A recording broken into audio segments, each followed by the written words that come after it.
about to be. First and foremost, who left their cell phone here?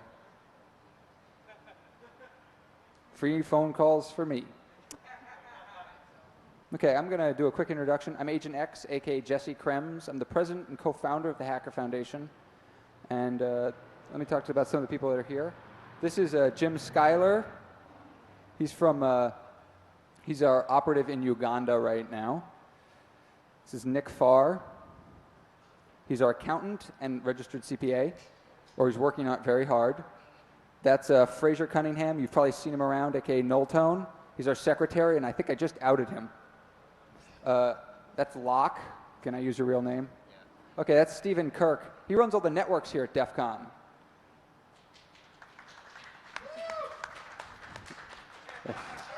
You got Wi-Fi? It's because you got Locke. This man right here, he works for, no, it's not Louise. No, he works for Louise. No, I know. That's Christian. That's Chris. Oh, sorry. No. Okay. I'm just going to give this cell phone to some guy. So, and then that's Jennifer at the end, and that man in between who I haven't talked to a lot, he's going to be talking about one of our projects in Chicago. And this man bringing me water here is Code 24, who's a stalwart friend. Thank you very much. So here's a quick history of the Hacker Foundation and where we've been and where we're going kind of thing.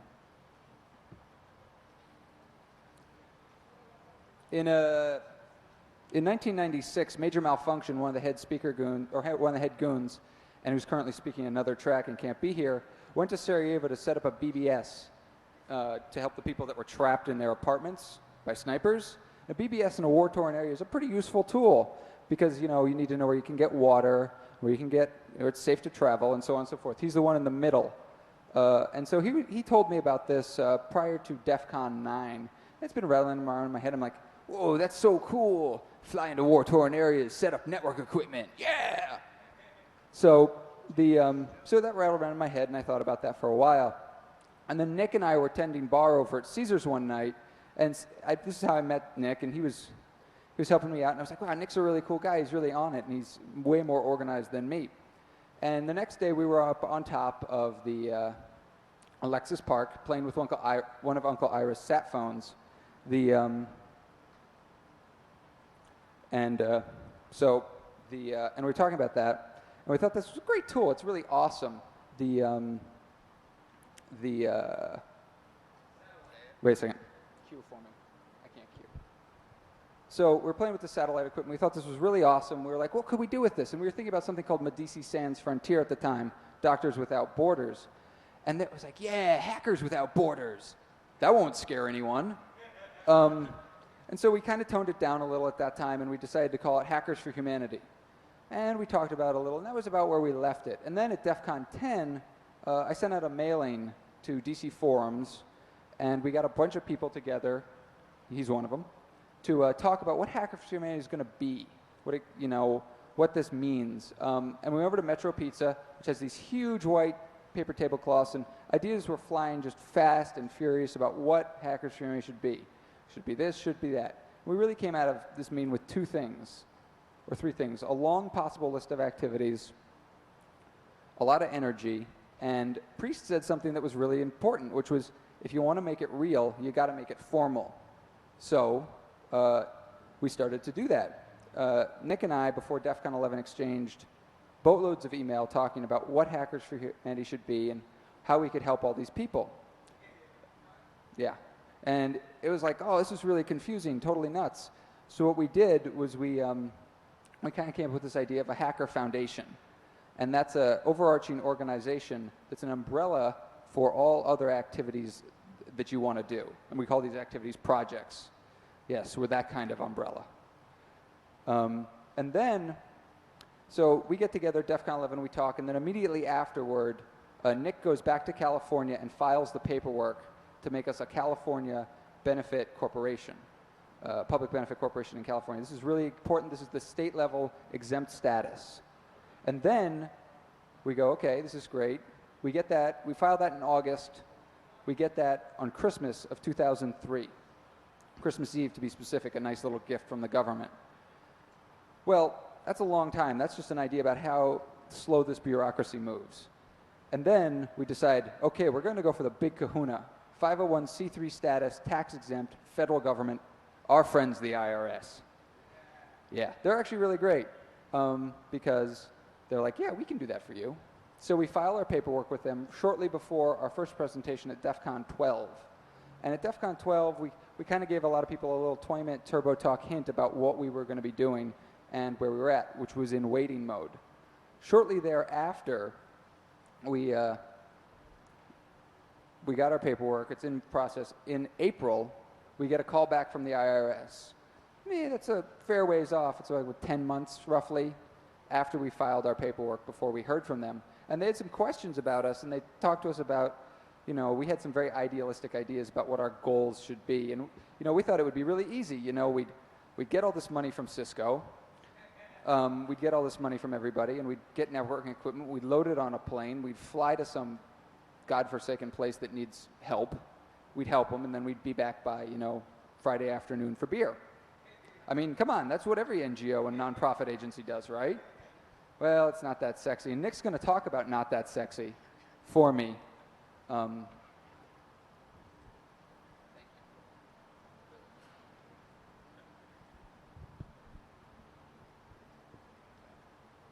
Thanks, Jesse. One of the things the IRS asked us to do when they sent a letter back in response to our initial application was outline some of the things we're going to do.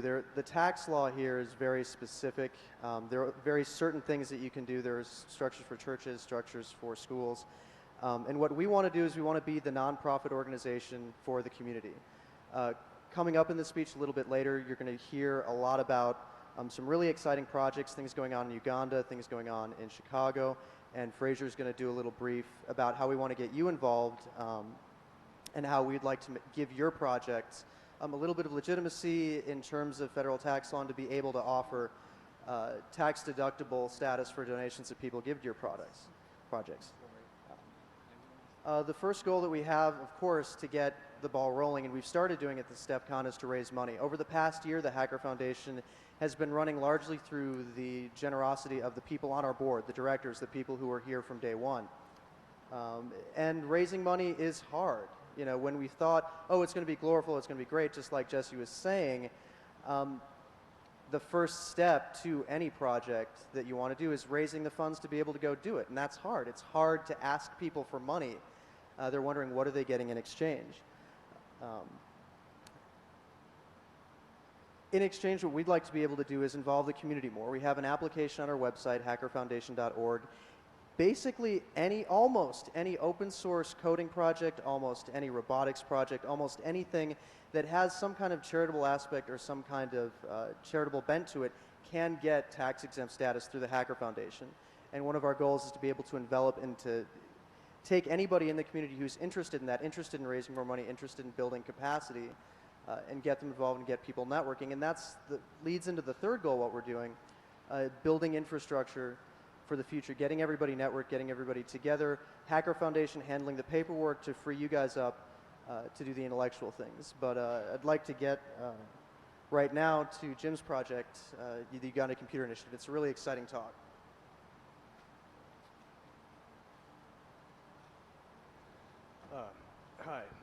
Hi. Good afternoon. I'm Jim Schuyler, and I'm the East Africa Regional Coordinator for the Hacker Foundation. And my project is UCI, or the Uganda Computer Initiative. This is the prototype project of Hackers for Humanity, which is the humanitarian arm of the Hacker Foundation. Just about a month ago, I returned from a 3-month-long stay in Hoima, Uganda, where I was working as an open volunteer with local and international aid organizations, providing technical support and training at health clinics, community-based organizations, and internally displaced people's camps. Uganda is, in a word, paradise. In 7 words, paradise with a bomb strapped to it. When I first traveled to Uganda in 1999, I was captivated. The landscape was lush, green, perfect. The people were warm, generous, hospitable, kind. With what little they had, they would give me food and welcome me into their homes. You know, the British actually have called Uganda the Pearl of Africa, which is ironic because you won't find a single damn oyster in the entire country. And Tanzania's got diamonds, but they didn't get a sweet nickname. My godparents are Ugandan, and they met my father and mother while they were studying in Pennsylvania in the late 80s. And when I turned 16, my father told me that it was time for me to go visit them. So, 30 or so hours of planes, trains, and automobiles, and we were in Africa. Now, as will happen with idealistic, wide-eyed young men who see true beauty for the first time in their lives, I fell in love. I was completely set. I had spent most of my youth in suburban America playing video games, skateboarding, and I never got caught. And being in Africa really changed me. It was sort of one of those times where you just know you're going to wind up somewhere for the rest of your life, and as fate would have it, it looks like I'll be able to. Show him the tattoo. You know. Show him the tattoo. Oh, yeah. Well, it's under his shirt, but I don't have a slide for this one. Sorry. Yeah. I'm bad at this. Yeah, actually, this is the largest group of white people I have seen in about a year. I'm a little creeped out right now. I apologize. No, I mean, sure. Even when I went there at 16, there's been a civil war raging in the north of the country for about 20 years. It's still going. There were tanks upended in ditches. You know, kids running around with dirty shirts and bare feet. And somehow, you know, even though you couldn't drink the water, it was perfect. It was just absolutely perfect. And, you know, really Uganda is a country in a state of flux. Corruption, civil war, hunger, and disease are realities in Uganda. During my first week of my recent stay, I got malaria. And for those of you who have not had malaria yet, you are not missing out on much. Just delete that from your list of priorities and move on to the next one, like typhoid. You know, and even most of the roads are still unpaved in Uganda. Transport is long, arduous. Power is intermittent. Hardline data connections are unreliable and few and far between. But still, you know, it's kind of needless to say that my blog missed an update for a week or two, and I think I might have missed a couple of MySpace invites. But where those limitations might seem to create closed doors, wireless mesh networks are starting to pop up all across even the remote regions of the country. Expansive GSM coverage really is incredible. You see, because hardline data connections are nearly impossible to keep active and running, what the Ugandans, in cooperation with a lot of South African telecom companies, did was set up wireless towers all across the country. I mean, I could literally get a clearer signal in the middle of nowhere in Hoima. I could get a clearer signal than I could in downtown Chicago. It was incredible. And so instead of just sort of going with traditional methods of connectivity, they're really branching out into new and incredible, just exciting means of creating communication. You'll even see internet cafes in little one-room storefronts. They're, you know, on satellite phones. They're irregularly connected. Poor administration, doesn't matter. They're there, and Ugandans are going through their very own electronic revolution. You'd be amazed by how many are taught to type in their primary school education system, and they are now using email. I don't think many of them have picked up on Friendster, but they definitely are communicating with each other within country. Now,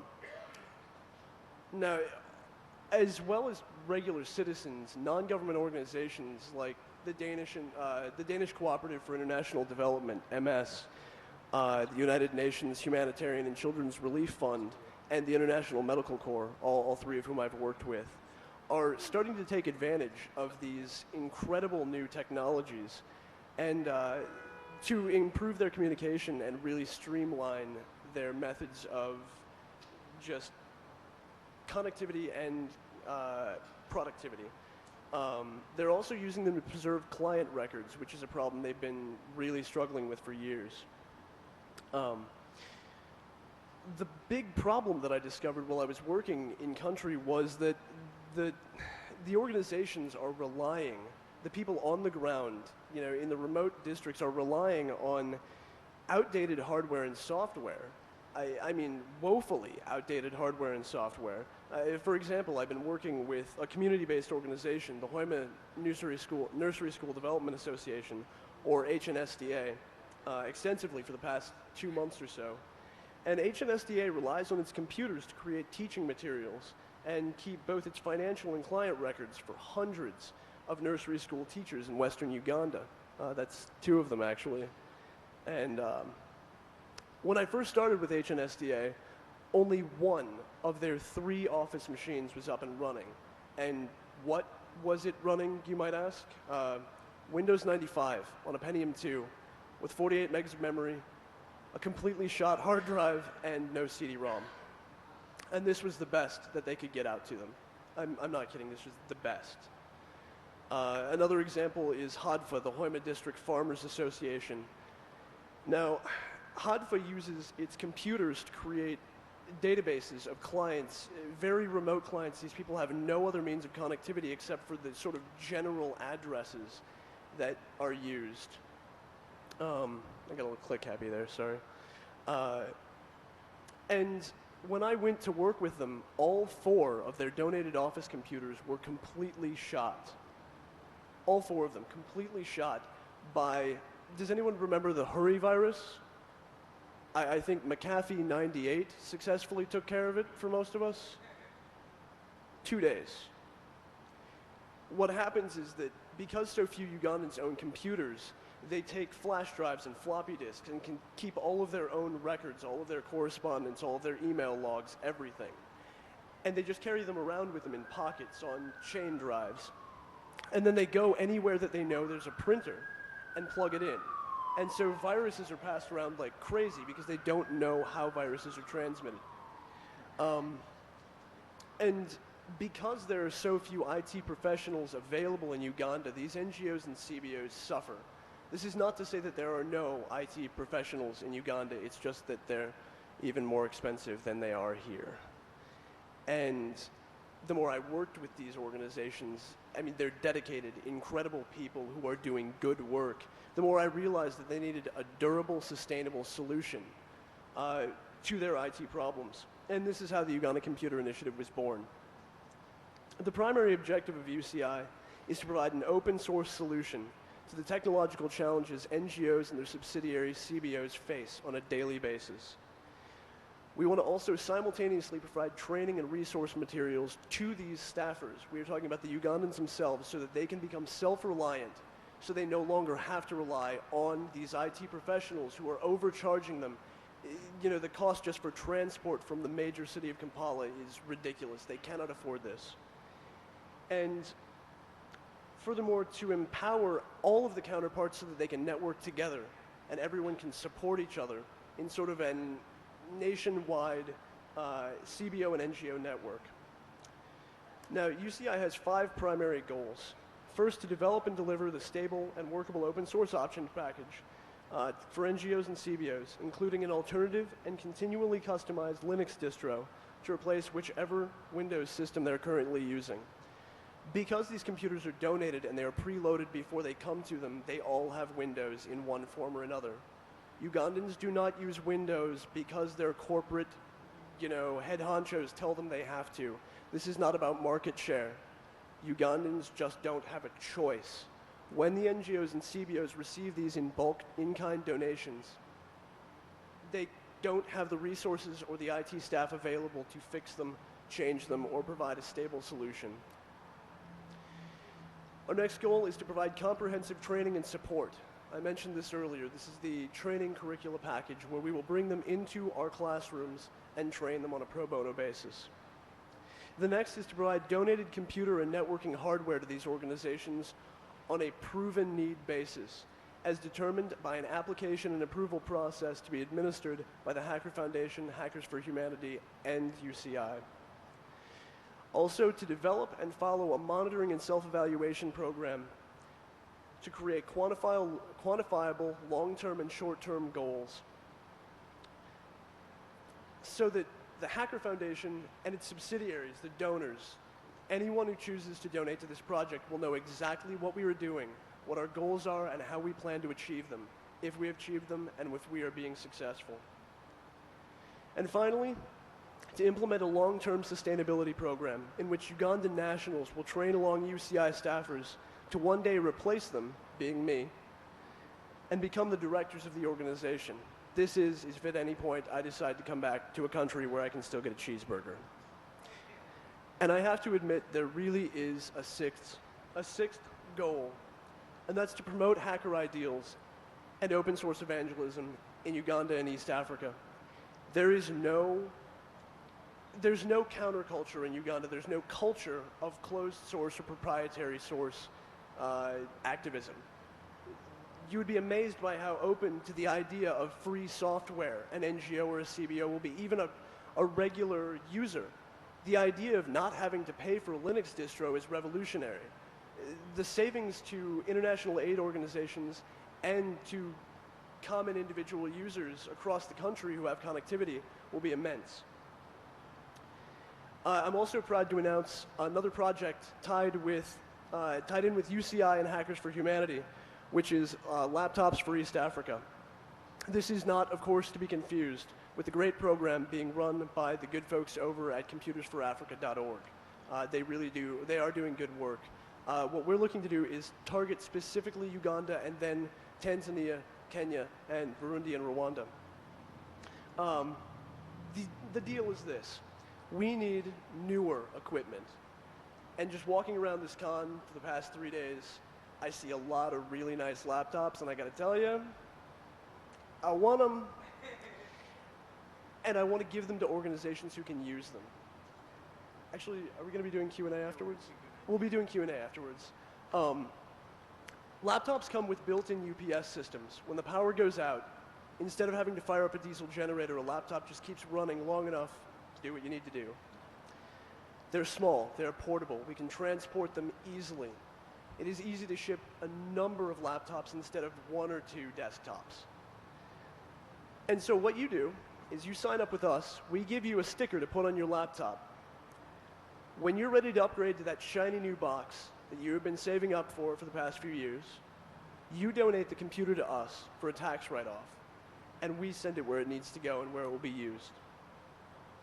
Now, again, I'd like to thank you for your time and your patience. I'm really not very good at this, but remember, please, geeks do come in all colors. And I'd really like to see some of my Ugandan friends here in a couple years. Thank you.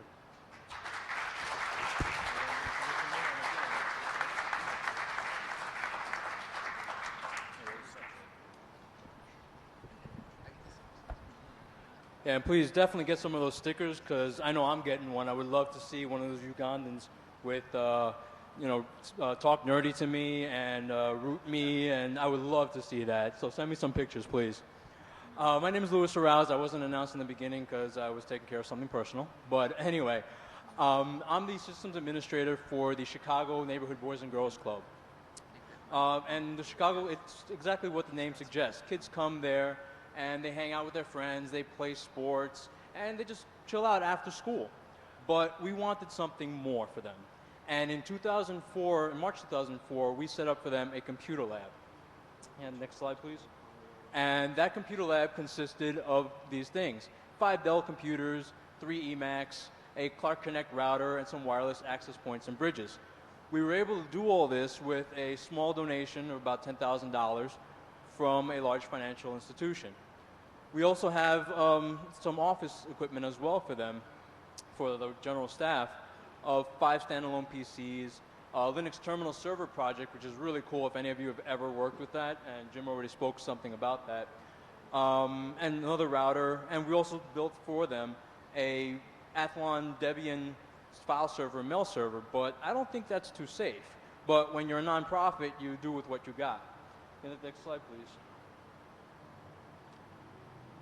This is what our lab looks like when we were first building it. It's pretty sparse, but it works for what the kids need. Basically, IM, chat with their friends, that's about it. You know, blogs every once in a while. They don't do much because they don't know much what's out there with what they got. Next slide. Some of them having fun, opening day. Next. Next. And this is our current state of funding. That $10,000 that we got from that financial institution, so it's all gone. The various hardware donations that we get from the community, pretty much useless because they're Lexmark printers that they get for free anyway when they buy that other computer. Then they realize it's crap, and then they give it to us. And Packard Bells, they are still out there. I cannot believe it. So, and then the other one, we do get some private financial funding. These are some of the people who fund. This woman is the program director for the club. Next one.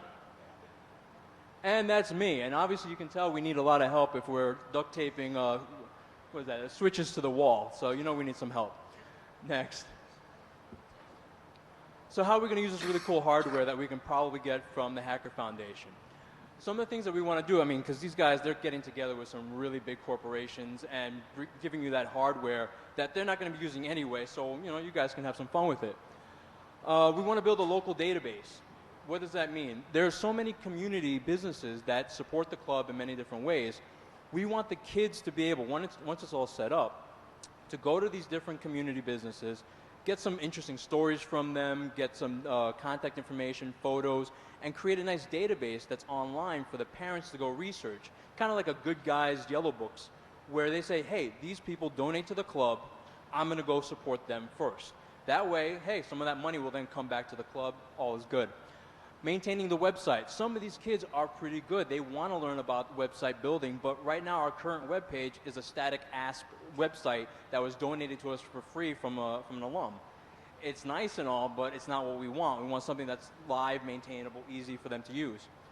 We have over 70 years of historical newsletters that these people have created on mimeograph paper that are still in hard copy. We finally started digitizing some of them, but we want to be able to create a database of them in PDF with OCR. It's very nice, and I'll tell you why that's important in a second. And also we want to create a photo archive. We have 70 years of photos as well. The reason is this, because next year we have the 75th anniversary coming up. We have people coming from all over the country. Some of these people are 80 years old, 90 years old, and they want to be able to see all the things that they remember in the past, but everybody believes that they're lying about. So they want to be able to come in, see all the photos up on a big LCD, and say, hey, that's me. Then they can take a little card, write down that number, go over to another computer, and print it out. So that way they've got a copy for themselves. And then what about for their little grandkid that they told, remember I scored that goal during that game and you didn't believe me? Here, check this out. They type in their name in the PDF archive, and up comes every single PDF that they were in. Boom, there you go, print it out, and they go, eat it, bitch. All right, anyway. Next, we got digital jukebox of legal MP3s and burned CD backups. There's this really cool software called Tunes that, because I know any of you got kids, yeah, they all agree on the same music all at the same time, definitely. But what this is, Tunes is a democratically designed MP3 server where they log onto the website for it, as long as they've got an account, and they get to vote which song they want to hear. And whichever song has the highest amount of votes, that's the one that gets played. So it's very, very cool. That's what I want. Computer repair and donation. These kids, I mean, they see something shiny and they're like, ooh, I want to touch. You know, and they want to learn how to build computers. They want to repair them. We want more computers that are either broken that we can then, or people that send them in to repair them and give them back, or even better, have donations of those dead computers. The kids can repair them. And one project we want is that every 6th computer they build, they get to keep that 7th one. And then after a while, you're going to be like, well, these kids are going to be stacking up with computers. Where are they going to have like a cluster and stuff? But yeah, that's one option if they want to do that. But the cool thing is, though, they get to then choose, if they want to, who they actually donate that computer to, which is even more fun, I think, because then they get to see and actually affect somebody else's life. Next. These sound like some good ideas you guys might use also in your community? Okay, cool. Linux terminal server project. You saw that lab, okay? It was pretty sparse. There was about 8 total computers in there plus the router. Well, we've got it right now where if you connect 2 PlayStations in the room next to us, it blows out half the computers. Not too much fun. So what we want to do is set up a terminal server project where we can have lightweight, like Jim spoke about, lightweight laptops which have their own power supply, so on and so forth, and be able to run at least 20, 25 computers for all these kids to then run those previous projects you saw. Also the web server to host on all our online projects. Events registration. You guys probably have some kids, okay? You can't always make your time to go out and sign them up for all these different things. Go online, register them, and you're done. Timesheets for the staff, so that way they can just sign in and the administration doesn't have to do all this stuff by hand. It's really sad. Next, please.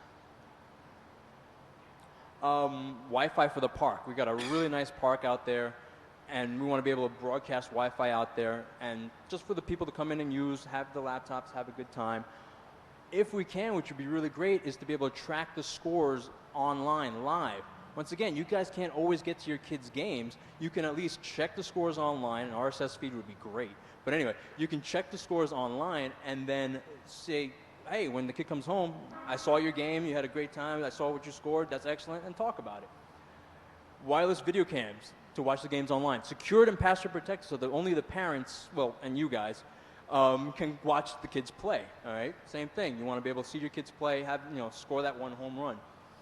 And finally, be able to provide the classes that the community and these kids have been looking for. I repair computers all day. Generally, all spam, viruses, pop-up blockers, all that stuff. And it's the same thing every time, asking the exact same questions every single time, and I feel like I should just have a tape recorder of myself right there and just play it. So I want to be able to provide those classes for them so they can actually learn. And on those 8 computers, it's not going to happen. But with what we want to do and with the help of the Hacker Foundation, I think it's pretty possible. Next slide. And finally, just, thanks to the Hacker Foundation, because hopefully together we can show the community and these kids that there's a lot more to tech and computers than just IMs and blogs. And that's my speech. Thanks, guys.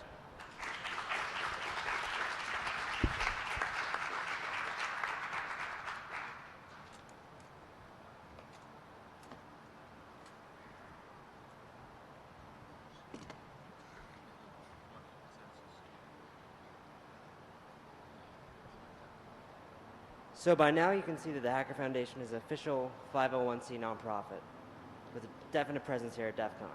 So that brings up the next question. What does that mean for you guys? How can the Hacker Foundation help your projects? What can the Hacker Foundation do for the entire hacker community? Basically, as an umbrella nonprofit, we can provide you with 3 things: funding, advocacy, and nonprofit status. Funding is often the largest obstacle for a nonprofit initiative. In order to receive adequate funding, some projects will simply work under another organization. Is it working?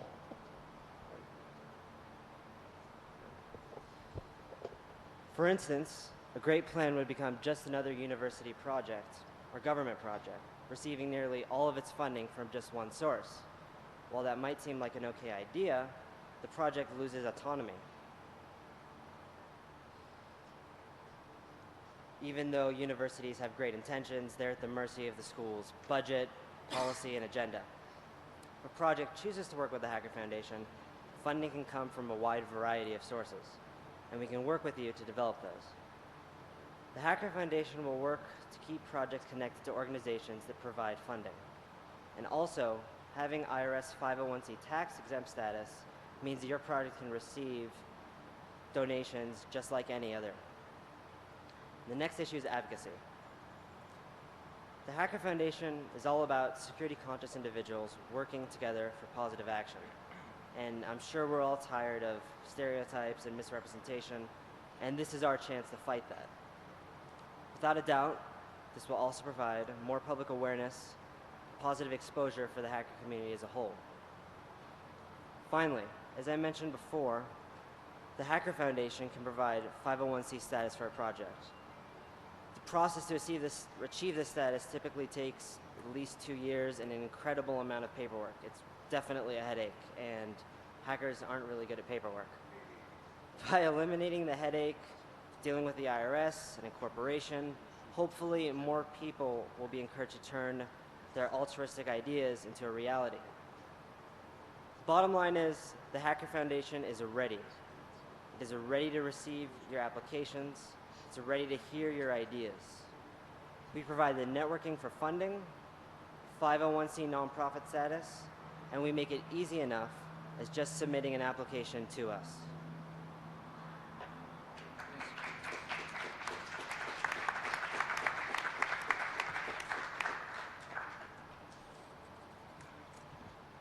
So hopefully you've learned a little bit more about what the foundation's about, what we've been doing. If you haven't left. It's a long, hard road to get over what I call the hacker hump, which is, oh, you're a hacker? Oh, God, you're obviously a criminal. And that's not entirely undeserved, because whenever you don't see a lot of things that are like hackers fly to, you know, bang after or bam after an earthquake and do great works. You know, they don't do you don't see that stuff a lot. So that's one of the things we're also trying to take care of, and Fraser hit on that. So I'm going to open it up for questions. Yes, sir.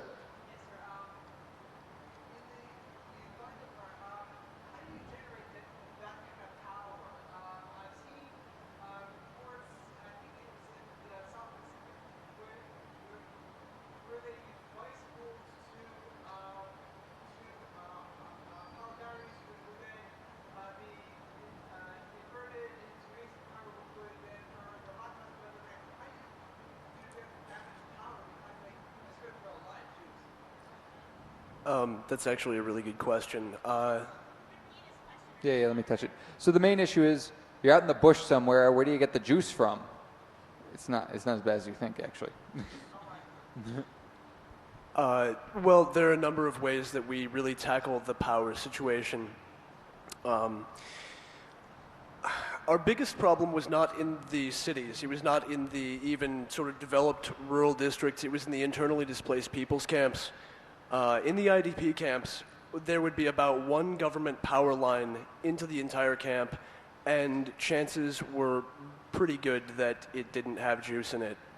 And when it did, it would spike to about 350 and set everything on fire. Yeah. I lost 2 mini fridges that way. What we do is, as you mentioned, the battery gang solution. The battery gang solution is an incredibly effective way.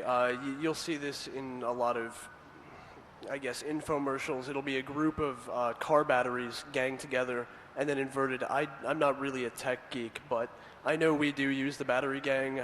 We also have a lot of solar cells that have been donated. But solar technology is difficult. We are on the equator. We have a lot of sunlight. But we also have, Uganda has 2 seasons, rainy and sunny. You can guess which season is less effective for power from solar. Also, the weather gets pretty volatile, and we have had solar racks, panels, just demolished overnight while we've been sleeping, no matter how well we try to protect them. So right now, we are using primarily diesel backup generators that we're lugging around. Petrol's expensive, but when you need it, you need it. And especially when you've got IMC volunteers using their laptops, they really need that connectivity, so we'll just fire up a diesel. You want to donate the fuel cells? We want to use them. Yeah, we're not that well funded yet. That's one of the main issues that you see is that, you know, everyone's like, oh, China's the next big market. Well, it is, but they're already really far ahead of the curve. Let's not worry about the next market. Let's worry about the next one, the next market. And that's one of the reasons that you see a lot of talk about Africa in the NGO world. But we don't want to focus too much on just Jim's project, as awesome as it is, because that's not what the Hacker Foundation just does. If you've got something else in mind, say mine detection equipment, our nice robotics challenge, and for a lot of reasons, we're interested in that kind of stuff too. Yes, you. No, it's actually the guy behind you.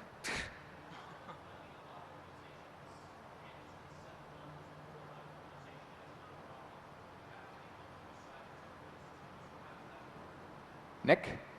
He has the funding question about how you manage the money. Can you repeat the Is that question correct? real quickly?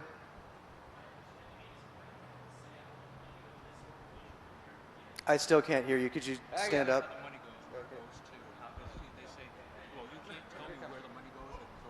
Okay. Okay. Sorry, got a cold. My understanding is that as an individual, I can't call up the Hacker Foundation and say, okay, I want to give organization to, say, the Apache money to the Apache organization, and then give you money and take a tax deduction, then you give it to the Apache organization or to an individual. I have to give money to you, and then you, in theory, in a separate process, give it to another organization. Have you figured out how that works with the IRS tax code? What happens with organization open source projects, they go through an application process. It's a more interactive process than a bureaucratic process. What we're doing is determining and making sure that what the goals and aims of each project are charitable and fall under our section of the Internal Revenue Code. Once that happens, it's not a question of you're donating money and earmarking funds. You as an organization go out there, directly solicit funds. You're working with the Hacker Foundation. The Hacker Foundation cashes the checks and gives the money straight back to you. That's all we do. And actually, if I can add to that, the other thing you guys do is also the hardware as well, correct? Right, and that's the other thing is that the Hacker Foundation, I was just referring to projects that apply that are looking for ways to be sort of nonprofit in a box. I hope there's nobody from the IRS here because... And in cases like mine, I'm actually hoping for the hardware versus getting money because I'd love to see the money guys, give that out to the athletics department and have kids play basketball with the server. I'd love to see it. I mean, it could be fun, but I don't think so. There's two separate issues going on here. I think the issue that you were addressing is that if a group applies to the Hacker Foundation, will it be sort of a United Way thing? And no, it's a much more streamlined, much more effective than that. But what the Hacker Foundation does as an organization on itself is go out there and actively raise funds for all of its projects. So we can make our own decisions about giving you money. Because we'd love to do that. I mean, if everybody at DEF CON gave us $60 or $80, we could, throw a really sweet-ass party. This might seem familiar. You're at that party. Or we could do a lot of really great projects.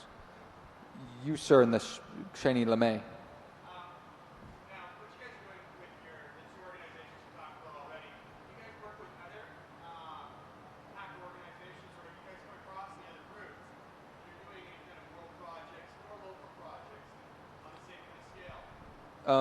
At this time, we have we call these projects.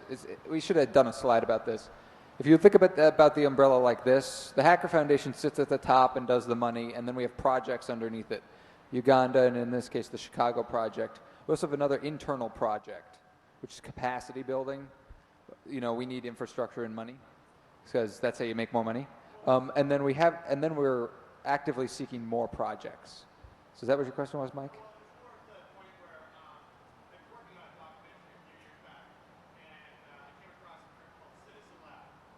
Yeah, I'm familiar.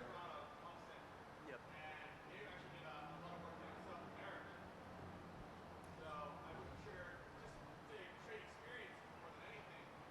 Oh, are we out talking to other nerds about nonprofit-y stuff?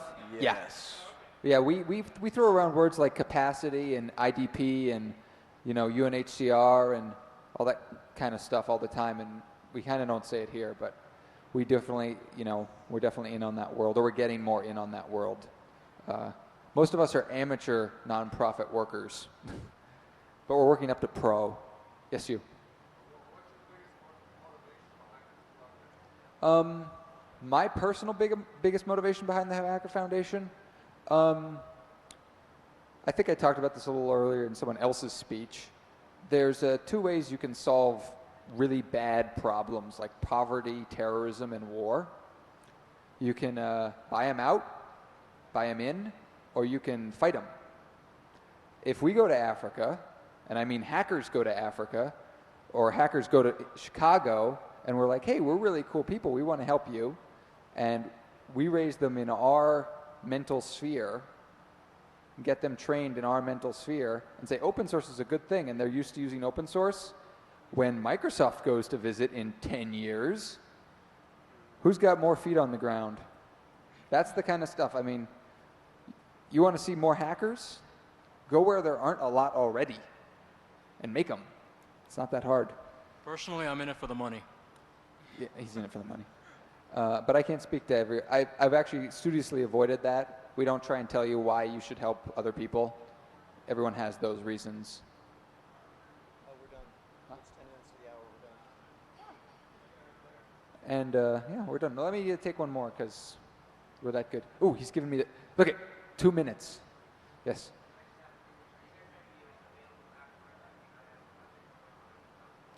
Yes, this is what we want to hear. Yes, I do. We are interested in talking to you afterward about a potential project, sir.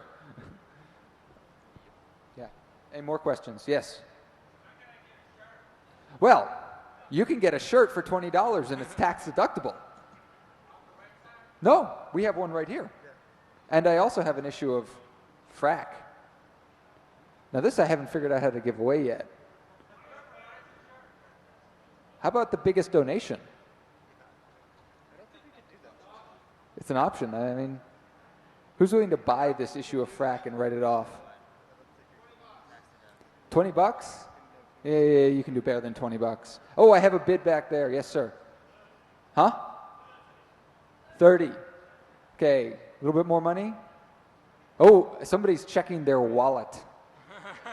Excellent. I like ambition like that. And by the way, this is kind of our money-making strategy. I call it beg or torture. Or make Nick Farr eat a really, really big goddamn hamburger. Yeah, oh yeah. Yeah. I'm also having some formal dinners with some rich people tonight. That'll help too, hopefully. Jesse, you just got one more question, right? Yeah, one more question?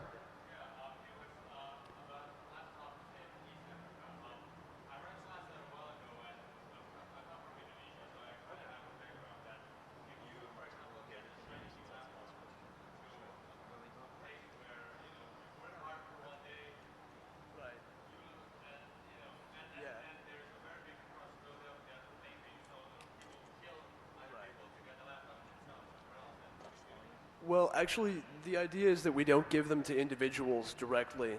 They'll be used in the offices of the NGOs and CBOs themselves. I keep using the acronym. It's non-governmental organizations. They're international aid organizations. And the idea is we give them to the organizations because they can then use that hardware to affect the most people, or as many people as possible, more than a single individual could. So, thank you.